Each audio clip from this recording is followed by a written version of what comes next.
Hi, my name is Amy Peterson. I'm from Hound Hill Doula, and today I wanted to talk to you a little bit about your placenta.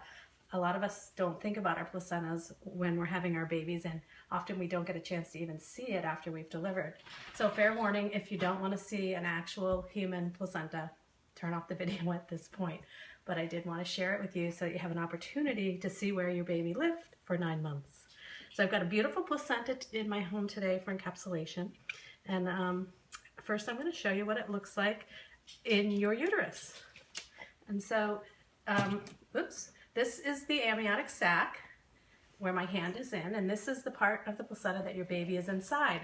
The meaty part here is the actual placenta itself, which is adhered to your uterine wall, and then your baby is sort of inside this sac.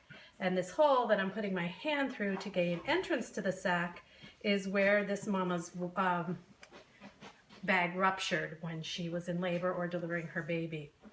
And so once the placenta has been delivered, we can see that the side that attaches to the uterine wall, this is called the maternal side, and it's very vascular and has a lot of access points to attach to your uterus so that the blood can be transferred and the nutrients can be transferred between you and your baby throughout pregnancy.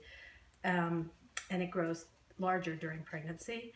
When you're in labor and you deliver your baby and your uterus starts to contract, as the uterus gets smaller, it forces the placenta off the uterine wall and the vessels in the uterus close to prevent any further bleeding.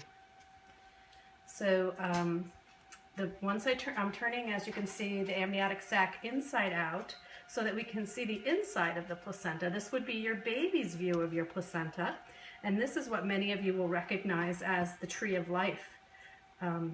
It's actually very pretty on this side. You can see all of the vessels that come from the umbilical cord into the placenta and go off as the branches of that tree. The umbilical cord, and this is a great example of an umbilical cord, because when your baby's first delivered, your umbilical cord will be kind of thick with very ropey vessels in it like this. As you can see, those vessels are full of some blood still. And the white stuff that's in the cord that makes it thick is called Wharton's jelly.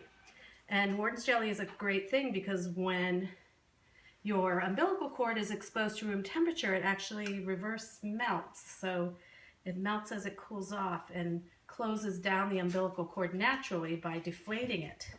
And so in this cord, we have a great opportunity to see what a full cord sort of looks like. Although a lot of the Wharton's jelly is gone from this portion, the vessels are still quite full, and this is what your cord is more likely to look like just at delivery. And then as the blood flow stops coming from the placenta to the baby, the vessels will begin to drain and empty, and they'll become less and less. As you can see, I can just sort of drain the blood out, and the cord becomes almost flat like a shoelace. And that also helps cut off the blood supply between mom and baby so that it can then be clamped off. This is why we talk about delayed clamping. As you can see, there's quite a bit of blood just in this cord, and there's even more in the placenta. And delayed cord clamping, waiting to put a clamp on this cord, will allow more of this blood, which is actually almost a third of your baby's blood volume, to transfer from the placenta to your baby. So that's why we encourage delayed cord clamping.